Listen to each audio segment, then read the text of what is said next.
Calicut university first semester M Com വിദ്യാർത്ഥികൾക്ക് 2023 advanced management accounting എന്ന് പറയുന്ന ക്വസ്റ്റ്യൻ പേപ്പറിൽ ചോദിച്ചിട്ടുള്ള 12ാമത്തെ ക്വസ്റ്റ്യൻ ആണ് ഇന്നത്തെ ക്ലാസ്സിലൂടെ നമ്മൾ ഡിസ്കസ് ചെയ്യുന്നത്. അപ്പൊ നമുക്ക് ക്വസ്റ്റ്യൻ നോക്കാം. From the following details relating to a project, analyse the sensitivity of the project to changes in initial project cost, annual cash inflow and cost of capital. Initial project cost 1,20,000, annual cash inflow 45,000, project life 4, cost of capital 10%. To which of these three factors for a 10% adverse variation the project is most sensitive? Use sanity factors for 10% 3.169 and 11% 3.109. Okay, അപ്പൊ ഇതാണ് ക്വസ്റ്റ്യനിൽ പറഞ്ഞിട്ടുള്ളത്. ഇവിടെ നമ്മൾ workout ചെയ്യേണ്ടത് എന്താണ്? NPV ആണ് ക്വസ്റ്റ്യനിൽ വർക്ക്ഔട്ട് ചെയ്യേണ്ടത്. പക്ഷെ NPV വർക്ക്ഔട്ട് ചെയ്യുമ്പോൾ ശ്രദ്ധിക്കേണ്ടത് എന്ത് ചെയ്യുന്നുണ്ട്, ഇവിടെ 3 ഫാക്ടറുകൾ അഡ്വേഴ്സ് വേരിയേഷൻ ആയിട്ട് 10% മാറുന്നുണ്ട് എന്നുള്ളതാണ് പറയുന്നത്. അതായത് 3 ഫാക്ടർ എന്ന് പറയുന്നത് ഒന്ന് ഇനീഷ്യൽ കോസ്റ്റും അതേപോലെ ആനുവൽ ക്യാഷ് ഇൻഫ്ലോയും കോസ്റ്റ് ഓഫ് ക്യാപിറ്റലും മാറ്റം വരുന്നു. ഓക്കെ, അപ്പൊ നമുക്ക് തന്നിരിക്കുന്ന ഡാറ്റ ജസ്റ്റ് ഒന്ന് നോക്കാം. നമ്മുടെ ക്വസ്റ്റ്യനിൽ തന്നിരിക്കുന്നത് എന്താണ്? ഇനീഷ്യൽ ഇൻവെസ്റ്റ്മെന്റ് തന്നിട്ടുണ്ട്. Initial investment, okay, initial investment of the project എത്രയാണ്? അതായത് ഇനീഷ്യൽ കോസ്റ്റ് എന്ന് പറയുന്നത് എത്രയാണ്? 1,20,000 ആണ് ക്വസ്റ്റ്യനിൽ തന്നത്. ഇനി നെക്സ്റ്റ് നമുക്ക് തന്നത് എന്താണ്? ആനുവൽ ക്യാഷ് ഇൻഫ്ലോ ആണ്. ആനുവൽ ക്യാഷ് ഇൻഫ്ലോ തന്നിട്ടുള്ളത് എത്രയാണ്? 45,000 ആണ് തന്നിട്ടുള്ളത്. ഇനി പ്രൊജക്ട് ലൈഫ് എന്ന് പറയുന്നത് എത്രയാണ്? 4 years ആണ്. അതേപോലെ കോസ്റ്റ് ഓഫ് ക്യാപിറ്റൽ എത്രയാണ്? Cost of capital is equal to 10% ആണ്. ഓക്കെ, അപ്പൊ ഈ പ്രസന്റ് കണ്ടീഷനെ ബേസ് ചെയ്തുകൊണ്ട് നമുക്ക് NPV കാൽക്കുലേഷൻ ഒന്ന് നടത്താം. ഓക്കെ, ഫസ്റ്റ് നിങ്ങൾ കമ്പ്യൂട്ടേഷൻ ഓഫ് NPV എന്ന് കൊടുക്കുന്നു. Computation of NPV. ഓക്കെ, അപ്പൊ ഇവിടെ NPV കാൽക്കുലേഷൻ നടത്താൻ നമ്മൾ കാൽക്കുലേഷൻ നടത്തേണ്ടത് എങ്ങനെയാണ്? Present value of cash inflow കാണണം. അതായത് ക്യാഷ് ഇൻഫ്ലോ എന്ന് പറയുന്നത് എത്രയാണ്? ഇവിടെ 45,000 ആണ് ക്യാഷ് ഇൻഫ്ലോ. ഇതിന് നമ്മൾ എന്തുകൊണ്ട് മൾട്ടിപ്ലൈ ചെയ്യണം? Discounting factor. ഇവിടെ ആനുറ്റി വാല്യൂ തന്നിട്ടുണ്ട് ക്വസ്റ്റ്യനിൽ. 10% എത്രയാണ് ഡിസ്കൗണ്ടിങ് വാല്യൂ എന്ന് പറയുന്നത്? ആനുറ്റി ഫാക്ടർ എന്ന് പറഞ്ഞിട്ട് തന്നത് 3.169 ആണ്. ഇതുകൊണ്ട് നമ്മൾ മൾട്ടിപ്ലൈ ചെയ്യുന്നു. അതായത് 45,000 ഇൻറ്റു 3.169 കാണുന്നു. അപ്പോൾ ഇത് വർക്ക്ഔട്ട് ചെയ്ത് കഴിഞ്ഞാൽ നമുക്ക് എത്ര കിട്ടും? 1,42,605 എന്ന് കിട്ടും. ഇനി ഇതിൽ നിന്ന് നമ്മൾ ഇനീഷ്യൽ ഇൻവെസ്റ്റ്മെന്റിനെ മൈനസ് ചെയ്യണം. ഓക്കെ, ഇനീഷ്യൽ ഇൻവെസ്റ്റ്മെന്റ് മൈനസ് ചെയ്യുന്നു. ഓക്കെ, ഇനീഷ്യൽ ഇൻവെസ്റ്റ്മെന്റ് ക്വസ്റ്റ്യനിൽ എത്രയാണ്? ക്വസ്റ്റ്യനിൽ തന്നിട്ടുള്ളത് 1,20,000 ആണ് തന്നിട്ടുള്ളത്. ഈ 1,20,000 മൈനസ് ചെയ്യുന്നു. 1,20,000 മൈനസ് ചെയ്ത് കഴിഞ്ഞാൽ നമുക്ക് 22,605 എന്നുള്ള രീതിയിൽ കിട്ടും. ഈ കിട്ടുന്നതാണ് പ്രസന്റ് NPV എന്ന് പറയുന്നത്. ഓക്കെ, ഇനി നിങ്ങൾ ഇവിടെ ശ്രദ്ധിക്കേണ്ടത് ഇവിടെ 3 ഫാക്ടറുകളിൽ അഡ്വേഴ്സ് വേരിയേഷൻ സംഭവിക്കുന്ന രീതിയിലാണ് പറയുന്നത്. അപ്പൊ ഒന്നാമത്തെ നമ്മൾ ഫസ്റ്റ് എന്ത് ചെയ്യുന്നു? ഇനീഷ്യൽ ഇൻവെസ്റ്റ്മെന്റ് എടുക്കുന്നു. ഇനീഷ്യൽ കോസ്റ്റിന് അഡ്വേഴ്സ് എന്ന് പറയുന്നത് എന്താണ്? ഇനീഷ്യൽ കോസ്റ്റ് ഇൻക്രീസ് ചെയ്യലാണ്. അതായത് 1,20,000 കൂടെ 10% കൂടുന്നു. അതായത് എങ്ങനെ വരും? 1,20,000 പ്ലസ് 10% എന്ന് പറയുന്നത് 12,000, ദാറ്റ് ഈസ് ഈക്വൽ ടു 1,32,000 എന്ന് കിട്ടും. ഓക്കെ, അപ്പൊ ഇവിടെ 1,32,000 ആയിട്ട് മാറുന്നു ഇനീഷ്യൽ ഇൻവെസ്റ്റ്മെന്റ്. അങ്ങനെയാകുമ്പോൾ ഇവിടെ വരുന്ന മാറ്റം എന്താണ് NPVയിൽ എന്നുള്ളത് നമുക്ക് നോക്കാം. NPV എങ്ങനെയായിട്ട് മാറും? ഇവിടെ ഇനീഷ്യൽ ഇൻവെസ്റ്റ്മെന്റ് മാറുന്നു. നേരത്തെ നമ്മൾ present value of cash inflow കണ്ടെത്തിയിരുന്നു. എത്രയാണ്? 1,42,605 ആണ്. ഇതിൽ നിന്ന് 1,32,000 കോസ്റ്റ് മൈനസ് ചെയ്യുന്നു. ഇനീഷ്യൽ കോസ്റ്റ് മാറുകയാണ്. അപ്പൊ ഇത് മൈനസ് ചെയ്യുന്നു. നമുക്ക് എത്ര കിട്ടും? 10,605 എന്ന് ആൻസർ കിട്ടും. ഓക്കെ, അപ്പൊ ഇവിടെ എത്രത്തോളം സെൻസിറ്റീവ് ആണ് ഇതിന് ചേഞ്ചസ് എന്നുള്ളതാണ് നമ്മൾ നോക്കുന്നത്. അപ്പൊ ഇവിടെ ചേഞ്ച് ഒന്ന് ജസ്റ്റ് നോക്കുക. NPV ഉണ്ടാകുന്ന ചേഞ്ച് എത്രയാണ്? ചേഞ്ച് ഇൻ NPV എന്ന് പറയുന്നത് നേരത്തെ ഉണ്ടായിരുന്ന എത്രയായിരുന്നു? 22,605 ആയിരുന്നു. 22,605 നിന്നും 10,605 നമ്മൾ മൈനസ് ചെയ്യുന്നു. ഇപ്പൊ നമുക്ക് എത്ര കിട്ടും? ആൻസർ 12,000 എന്ന് ആൻസർ കിട്ടും. ഓക്കെ, അപ്പൊ ചേഞ്ച് വരുന്നത് എത്രയാണ്? 12,000 ആണ്. ഇനി ഇതിന്റെ പേഴ്സൻറ്റേജിൽ കാണണമെങ്കിൽ ഇതിന്റെ പേഴ്സൻറ്റേജ് എങ്ങനെ വരും?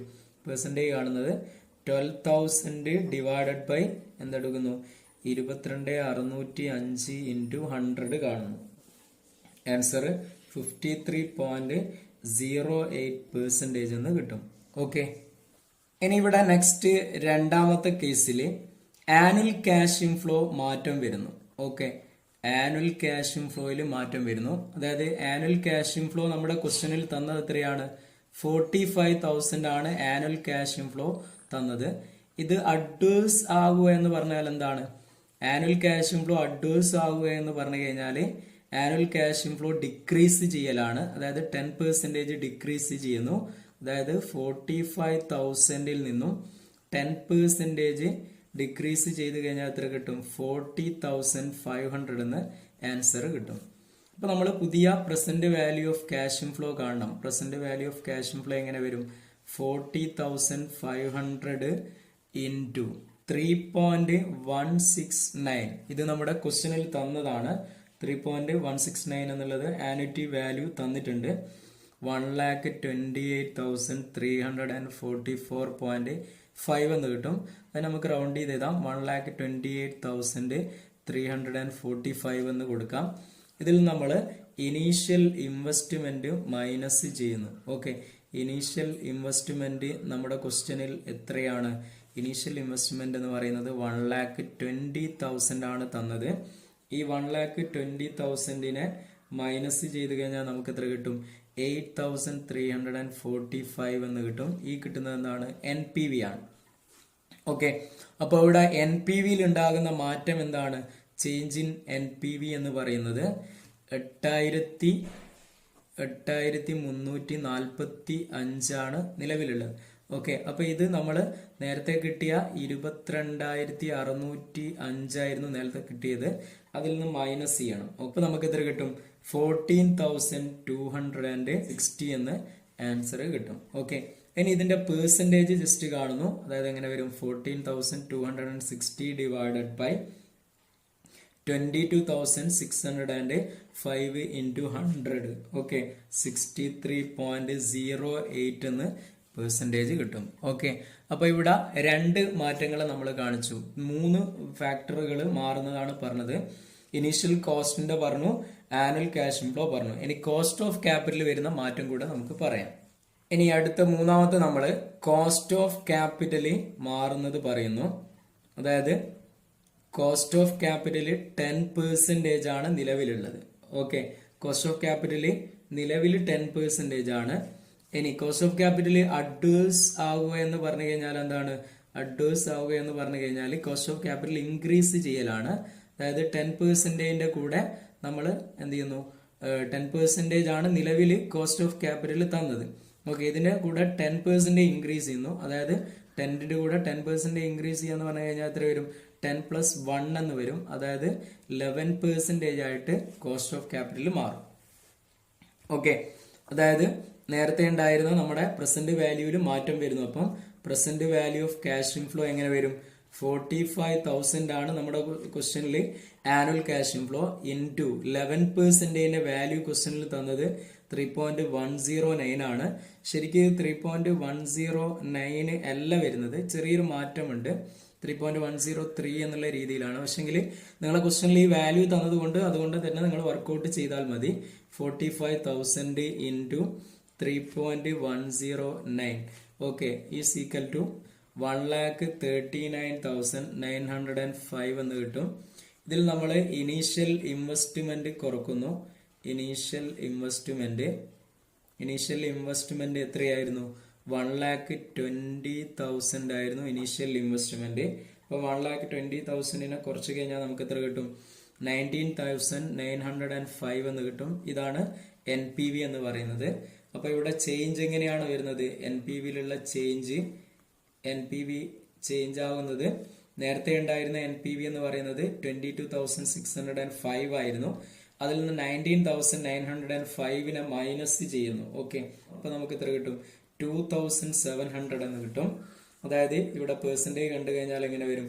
2,700 ഡിവൈഡ് ബൈ 22,605 ഇൻറ്റു 100 എന്ന് കിട്ടും. ഓക്കെ, 11.94% എന്ന് കിട്ടും.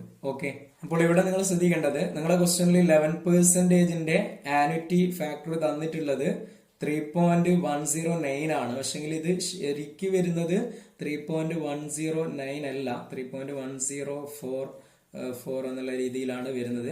അപ്പൊ നിങ്ങൾ ഇതിൽ ക്വസ്റ്റ്യനിൽ 3.109 തന്നതുകൊണ്ട് അതുകൊണ്ട് തന്നെ വർക്ക്ഔട്ട് ചെയ്താൽ മതി. ഓക്കെ, അപ്പോൾ ഇവിടെ നിങ്ങൾ ക്വസ്റ്റ്യനിൽ ചോദിച്ചത് ഇതിൽ ഏതാണ് കൂടുതൽ സെൻസിറ്റീവ് എന്നുള്ളതാണ്. അപ്പൊ ഇവിടെ സെൻസിറ്റീവ് നോക്കുമ്പോൾ ഇവിടെ ചേഞ്ചസ് കാണുമ്പോൾ കൂടുതൽ പെർസെന്റേജ് വരുന്നത് ഏതാണോ അതായിരിക്കും മോർ സെൻസിറ്റീവ് എന്ന് പറയുന്നത്. ഇവിടെ നിങ്ങളുടെ ക്വസ്റ്റ്യനിൽ എന്താണ്? ക്യാഷ് ഇംപ്ലോയുടെ കേസിലാണ്. അപ്പോൾ നിങ്ങൾ ഐഡിയയിൽ കൺക്ലൂഷൻ ആയിട്ട് കൊടുക്കുക. കൺക്ലൂഷൻ എന്നും പറഞ്ഞുകൊണ്ട് annual cash inflow is most sensitive. Okay, ഇവിടെ അതാണ് ക്വസ്റ്റ്യനിൽ ചോദിച്ചത്, ഏതാണ് കൂടുതൽ സെൻസിറ്റീവ് എന്നുള്ളത്. Annual cash inflow is most sensitive എന്നുള്ള രീതിയിൽ അടിയിൽ ആൻസർ കൊടുക്കുക. ഓക്കെ.